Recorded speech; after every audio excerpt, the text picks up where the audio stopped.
Hello mga day, mga dong! It's laba time! So, manglaba ta karon mintras init ang panahon at yung pahimuslan ng kainit para muuga dayon ang atong mga nilabhan. Maski na atay dryer, dili na yun na siya kanang uga diretso dayon. Mas lamig yun na siyang mabulad siya gamay sa init. Diba?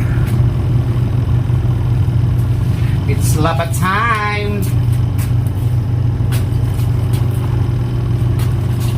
So duha din ni siya kasi manan nako nga mga labhonon kay dili mata pwede makalaba og everyday or kag siniman na kay kasbaya pud og tubig. So here we go kay mosuot matag mga sinina dapat manglaba ka balugid pud ta manglaba, di ba? Go lang yan ang kinabuhi sa tao, mosuot manglaba. So watay mahimo.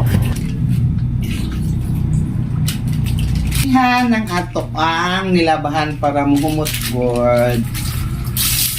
So kaning panglaba part na yun ni sa atong kinabuhi sa atong pagkatao kay kun di ta kay balo manglaban na wa gyud ta murag matawag gyud ta ani useless. So here we go. So wala man tay ipang bayad sa mga labandero, so dapat ikaw gyud manglaba sa imong kaugalingong simbolingon kay aptik makamuso di dapat aptik chupog ka mo laba, di ba? Nga ana gyud nang kinabuhi.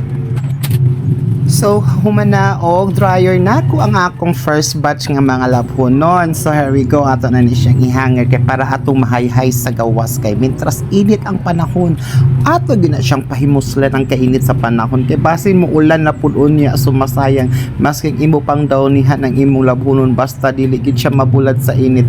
Murag something na agi siya manimaho gihapon. So, kumpasa na to ang kainit sa panahon kay para mauga ang atong nilabhan og dili pod siya mabaho, di ba? Yung anay yun na so nakatry naman siguro mo ana nga labi ng manglaba mo ting ulan tapos bisang inyong dawnihan manimaho gyud gihapon. So ako gini siyang ibulad sa gawas maski naka-dryer pa kay para gyud sure gyud nga mauga ang atong nilabhan. Go! Thank you so much.